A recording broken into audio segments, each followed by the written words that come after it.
جربت الاكل الصيني من مطاعم مصري، كان صحابها مصريين والشيفات حتى اللي شغالين مصريين. اول مره في حياتي اجرب اكل صيني، اصحابه صينيين، الشيف اللي جوه صيني. بص تجربه هنعيشها مع بعض. صيني انت ده. بقالك كام سنه في مصر؟ انا جاي مصر 14 سنين كده، من 2012 كده جاي مصر. حلو قوي. طب الحمد ممكن لله. تقول لي ايه ده؟ ده شاي صيني، ده ثقافة صيني، الناس كلها عارف. ده شاي صيني صيني. ايوه شاي صيني. احنا نجرب شوية. اوكي نجرب شويه. يلا بينا. 把脸转过来一下。你好。你好。 صيني صيني. 我在做干锅土豆片。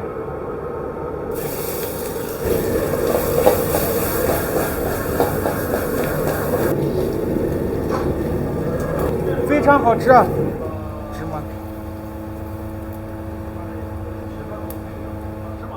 اول حاجه طلبتها السويت اند ساور، بس انا مستغرب حاجه. قرب كده، قرب قرب قرب. سويت اند ساور من غير خضار ازاي؟ هل الصينيين بيضحكوا علينا؟ سويت اند ساور من غير خضار ازاي؟ اشرح لي. انا دايما باكلها بخضار، بروح اي مطعم اكلها بخضار. انتوا بتضحكوا علينا؟ 糖醋里脊里是不放任何蔬菜的，如果放了蔬菜就 هو قال ان الاكله الاساسيه السويت اند ساور في الصين من غير اي خضار. بسم الله. مختلفه جدا. اول مره في حياتي اجرب الدمبلينج.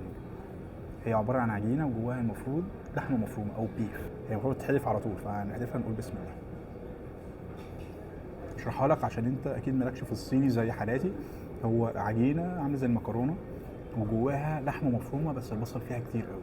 طعمها جامد جامد، مش حلو، جامد. طلبت دراي بوتيتو، ده بطاطس معاها خضار معاها بصل معرفش ايه عليها سمسم، يعني حاجه كده مختلفه وسعرها لذيذ. انا كده كده هقول لك كل الاسعار في الاخر ما تقلقش. حلوه بس ما تطلبهاش. طلبت ستير فرايد بيف. قرب كده مصور.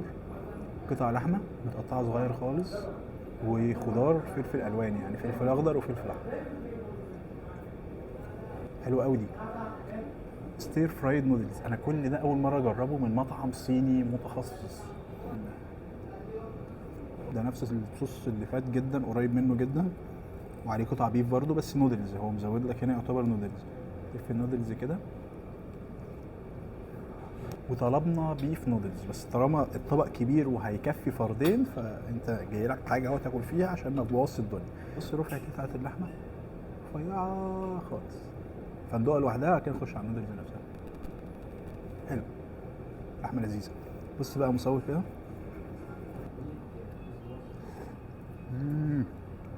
حلوه بس ما اطلبهاش.